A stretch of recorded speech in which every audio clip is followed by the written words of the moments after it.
Hello and welcome to Crosstalk, where all things are considered. I'm Peter Lavelle. 15 years ago this month, the United States and its so-called coalition of the willing illegally invaded and occupied Iraq. American troops remain there to this day, and Iraq continues to grapple with that fateful decision. Many call the invasion of Iraq a blunder. Shouldn't we call it what it really is? A crime.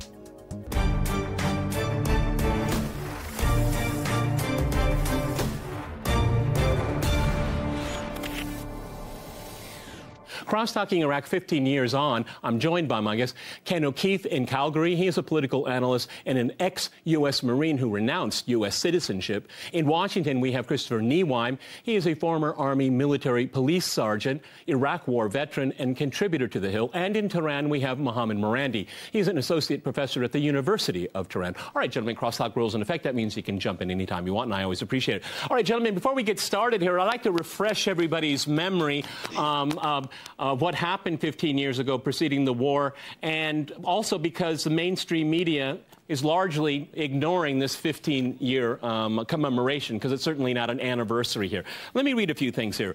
I believe demolishing Hussein's military power and liberating Iraq would be a cakewalk. That was Keith Edelman.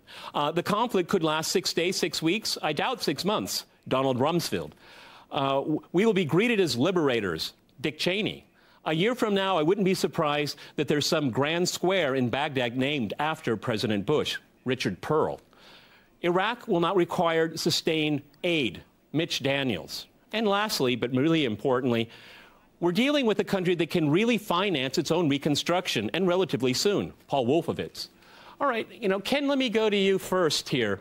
I mean, what has been learned from this fiasco for everybody involved? And why isn't it being commemorated and remembered? It seems like it's intentionally being blocked out. Go ahead, Ken. Well, let's remember the 22 American service members a day that are committing suicide because they were sent off to fight an illegal, immoral war that was based on a pack of lies. And ultimately, what we've learned is that international law is not functioning because of all the things we were told about Adolf Hitler. Apparently, according to the Nuremberg principles, the supreme crime that he committed was war of aggression, because all the other crimes, torture, mass murder, crimes against humanity, all of those stem from war of aggression. So only when Tony Blair and George Bush and a whole host of others, including Rumsfeld and Cheney, are sitting in a jail cell for the rest of their lives can we begin to think that this world has turned from the better. Until such time, apparently we haven't learned much, because this crime that we have committed is one of the greatest crimes of the 21st century. And I personally, having been to Iraq and having visited Baghdad and met the orphans that are there, millions of orphans, millions of refugees, probably close to 2 million dead, at least 1 million dead, the country is still wreaking havoc over its entire system has been destroyed infrastructure-wise. All of this is one of the major crimes of the 21st century, and nobody in any position of power has suffered the consequences, which tells me that international law is not functioning, and that means that we must change that circumstance, and people need to be put in jail for life. Okay, Christopher, you're an Iraq War veteran here. I mean, when I look at a lot of the people that were the architects of this war, I mean, some of these people are in the Trump administration now. And so Ken already brought up the issue of accountability. I mean, this is a catastrophe of almost unbelievable magnitude. But and not only these architects, but people in the media that cheered on this war like they cheer on so many other foreign adventures. How do you reflect upon that, Christopher? You were there. Go ahead. I was. It's hard to believe how much time has gone by. It's been a very, very long time. I remember I was 19 years old coming into theater in Kuwait and then through Iraq, and I remember it's very personal. Many of the veterans I serve with have lost legs, lost eyes. It's been very personal. So I actually appreciate Ken's perspective on the VA and what veterans are dealing with out there. And I would admit that some of the arrogance that came out of the sort of tone and tenor of some Bush folks back then about the ease of it, it's been very personal for me. But I do want to push back a little bit in the sense of this notion that it's illegal or the illegality. If we look back at UN security resolutions dating back to 1990 and forward, the security resolutions that were passed to give, to compel Iraq to comply with weapons inspections and to give that authorization. And if you look back, I mean, 72% of Americans, Gallup poll, the United States Congress, many of the people, and I would ask Ken if he would agree, were, Hillary Clinton, Joe Biden, U.S. lawmakers that voted for that war authorization, that use of force. So I think we have to look back at the time where people's minds were at in the post-9/11 environment, and I would point to those international security resolutions as the authorization that was cited for the invasion. Well, Christopher, there are other countries in the world that don't abide by United Nations Security Council resolutions. Israel is a prime example, okay? Let me go to Mohammed here. I think it is patently obvious that the war was illegal because there was no United Nations Security Council resolution, okay? And I'd be willing to admit that Iraq did not fulfill probably every single resolution, but that's not a cause for war, okay? Go ahead, Mohammed. I think it's even worse than that. First of all, I think it was even if the UN Security Council had voted for them to launch this war, it still would have been illegal. The United States was the regime that created the monster Saddam Hussein. They helped create the war machine that Saddam Hussein used to invade Kuwait, for example, and to invade Iran. The United States and its European allies, the so-called civilized world, they gave Saddam Hussein chemical weapons. They used chemical weapons, the Iraqis, with the support of the United States. Halabja, the city, the Kurdish city in northern Iraq, almost 7,000 people were killed, 6,800, I believe, as a result of chemical weapons that Saddam Hussein used with the support of the West. I personally survived 2 chemical attacks.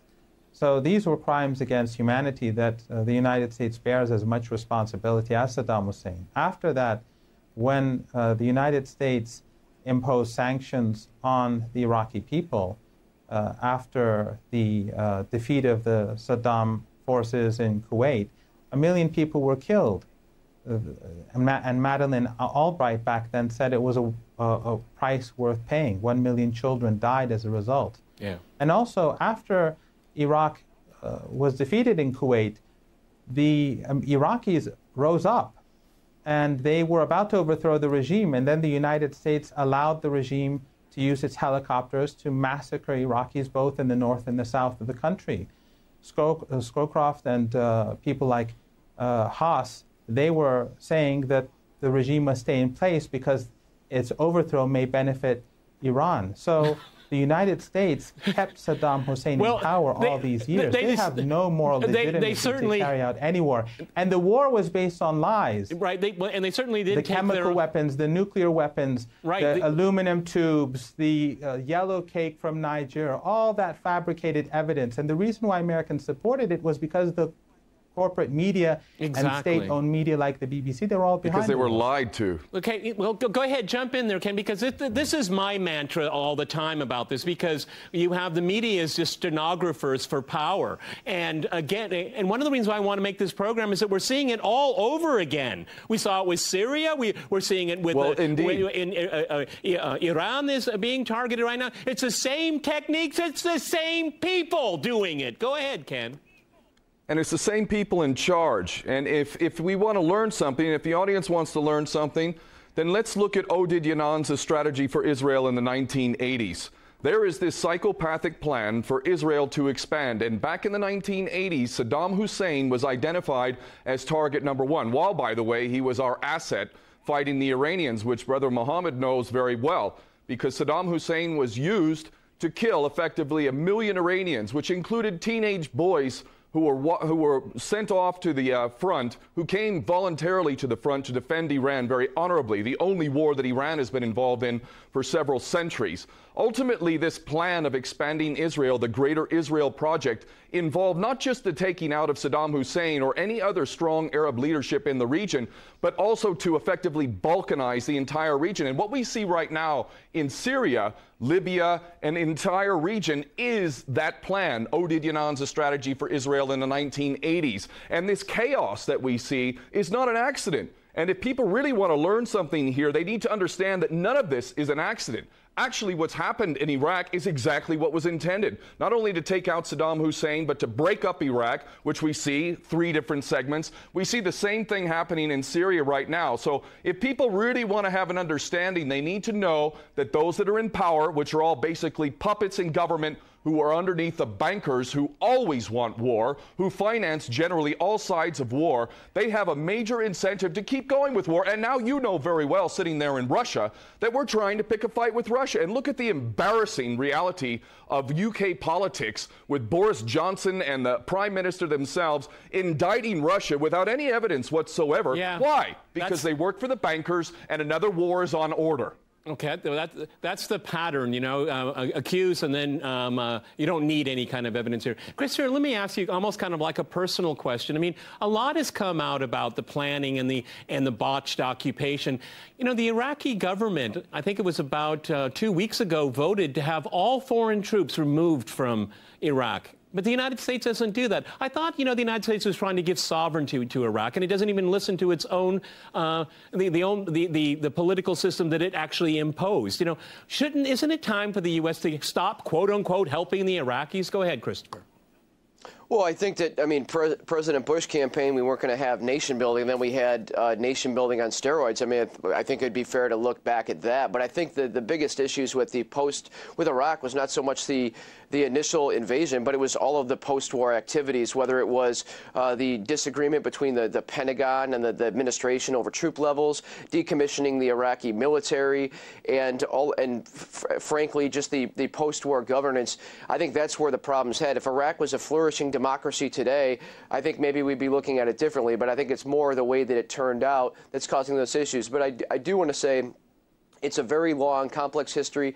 I don't disagree at all with the contradictory foreign policy positions over the last 50 years of the United States in these areas. I can easily see why it's looked at with let me jump in a certain amount of disdain. Let me jump in here, gentlemen. We have to go to a hard break, and after that hard break, we'll continue our discussion on Iraq. 15 years on. Stay with RT.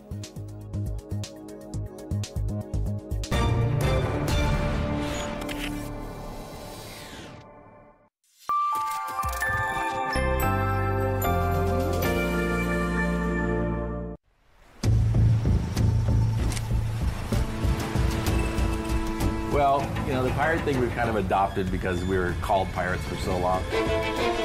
I've been there in the small boats next to the harpoon ships, and it's scary. Tell your boss to stop his engine!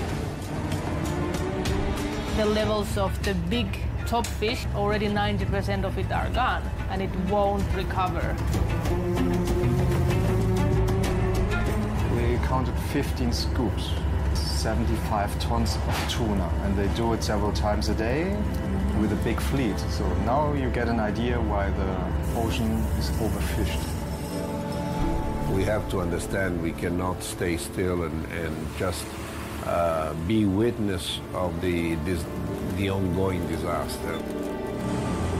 I'm doing this because I want the future world to future generations to have enjoy the ocean how we have.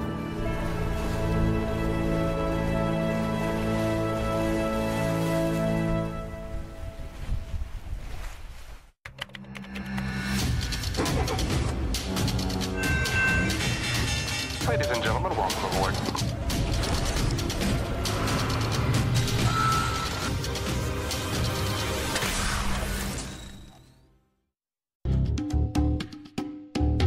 चार दीवारी में वो पैदा होती है और चार दीवारी में ही वो मर जाती है यहाँ पे। जब लड़कियाँ औरतें यहाँ घरों के अंदर चार दीवारी में मार खा सकती हैं आदमियों के हाथ की, तो क्यों वो बॉक्सिंग नहीं कर सकती?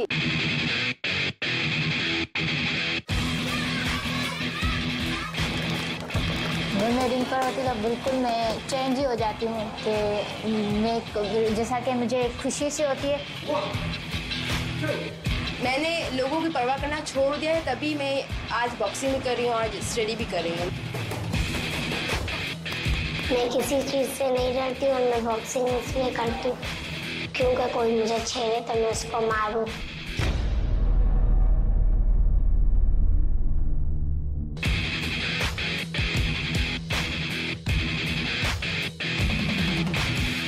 Bonjour, bienvenue. Bienvenue dans ce journal. Voici les titres de l'actualité.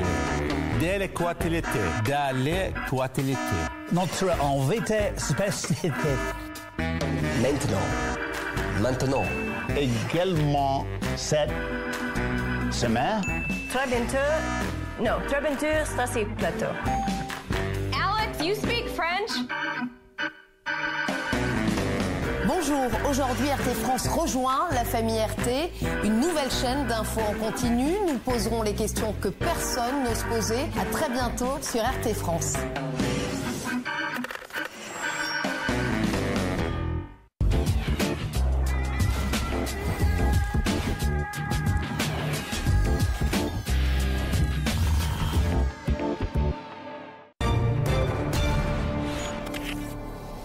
Welcome back to Crosstalk, where all things are considered. I'm Peter Lavelle. To remind you, we're discussing Iraq 15 years on.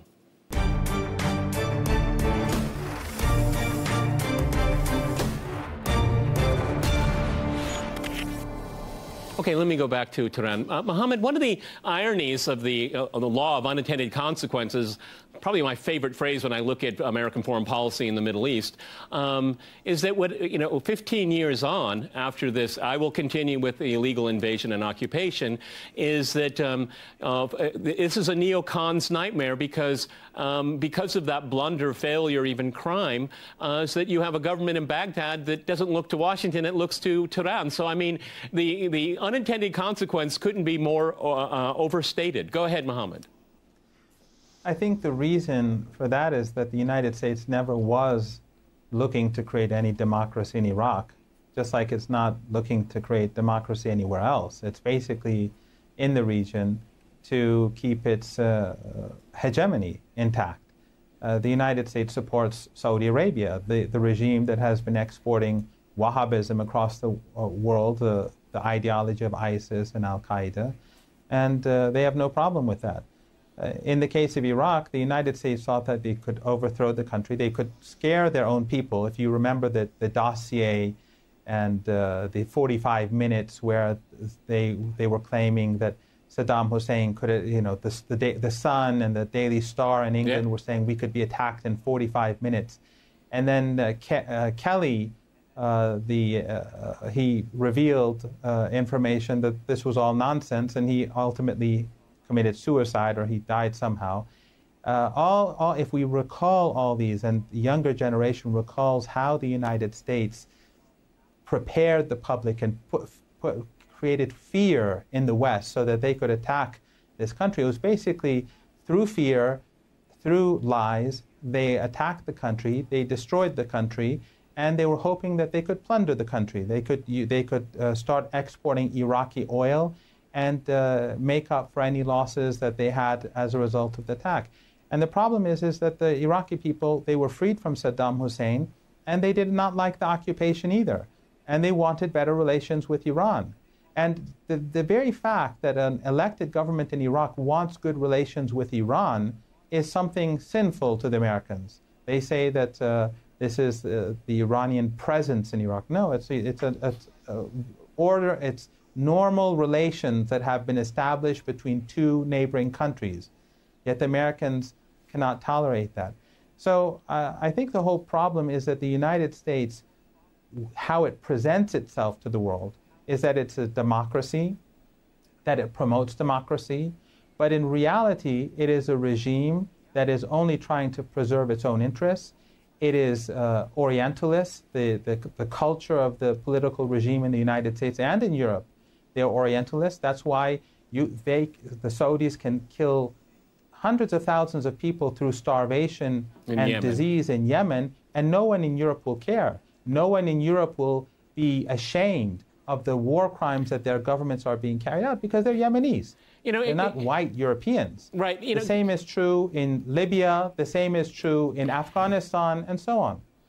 And Ken, reflect upon that because there is no reflection and taking of responsibility for what has happened in Iraq, and that assures the same strategy will be applied again. And I'm thinking, of course, all of us are thinking about Iran. The same mechanisms are in place. The lack of democracy in Iran. You know, they never mention the fact that there is a democracy in Iran, and it's an Islamic democracy. It's what the Iranian people seem to be content with. But they, you know, Saudi Arabia, the closest ally, one of the closest allies of the United States in the Middle East, has no democracy whatsoever. We never hear about that. But Iran will be targeted for democracy change, you know, when they already have it. I mean, again, the American people are so grossly uninformed. Go ahead, Ken. You know, there's a couple of points that need to be made here. One, the war crimes and crimes against humanity cannot be overstated. In Fallujah, they are advising women not to have children because we use so much depleted uranium, white phosphorus, which is a chemical weapon, and other experimental weapons, that the area is so toxic that the birth defect rates have gone through the roof, child cancers. And if you've ever seen the pictures of these depleted uranium babies, and you know what the definition of crime against humanity is, it is disgusting and criminal beyond description. The other point that needs to be made, that while Saddam Hussein was in power, there was no Al-Qaeda in Iraq. In fact, Saddam Hussein would have been the first one to execute anyone who would have been found to be linked to Al-Qaeda. And then if we're to believe the official version of history after the occupation, we're supposed to believe that this ISIS creation, which is a creation of Western intelligence agencies, we're supposed to believe that all of a sudden all these Humvees and all these American weapons just accidentally fell into the hands of ISIS, which wreaked havoc, cutting off heads all over that region, all over Iraq. We're supposed to believe that that was an accident. All the while, as Mohammed has mentioned and you've just mentioned, our best friend and ally in Saudi Arabia, which, by the way, is an extension of Israel, Saudi Arabia, the exporter of all of that Wahhabi doctrine, which is the seedbed of ISIS, is our best friend and ally. So we created the context in which ISIS was created, and ISIS has wreaked havoc, and it was never a popular movement at all. Every genuine Muslim knows damn well that ISIS is an affront to Islam, and even in Basra, on a yearly basis. Last year, was it reported in the Western media at all that there was about 20 million Muslims who protested and demonstrated against ISIS, and were making clear that ISIS has nothing to do with genuine Islam? We created that, and again I say that's not an accident.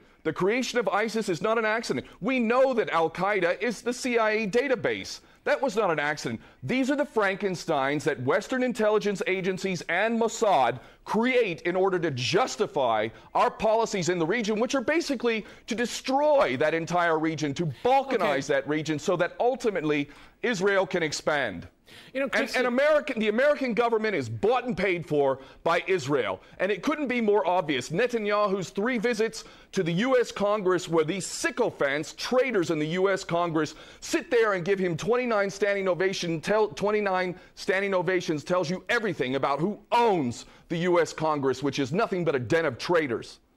Christopher, reflect upon, 15 years on, I mean, how is the United States moved forward with its interests in the region? Because it seems to me that particularly since the end of the Cold War, just about everything the U.S. does in the Middle East backfires, blows up in its face, and just leaves in its wake chaos. I mean, I'm always, asking the question, where is the learning curve? Because I don't see any of it here, unless it's intentional, as our other guests have said, is just to sow chaos. Is that in the interest of the United States and the American people, and spending so much on the military for that?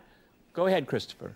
Well, I think that the other problem is the U.S. never gets credit for the good it does. I mean, that's another issue that's perennial, is the grass. I mean, the fact is, first of all, the U.S. gives Israel money, not the other way around. So if anything, it should be the other way around in that particular example. But the bottom line is, when it comes to that's because the U.S. Iraq, government is owned by Israel. Talking about, that's why we give them that money. Ken, hold on. Keep going, Christopher. Keep going. Keep going, Christopher. Ken, you got your 10 minutes. Look, the bottom line is, in the crimes against humanity, we completely forgot about Saddam Hussein kidnapping people, gassing their own people, his son running around like a total crime family. And then in the instance of the idea that Iran is some flourishing democracy, imagine here in the States if the Trump administration had appointees in Congress, in the judiciary, where the entire government, it's all the clerics, every single branch of government is completely occupied by the religious thinkers. Christopher, I think you're a good person, and I think your heart's in the right place. But why is it the responsibility of the United States to be determining what kind of political culture is in a foreign country halfway around the world?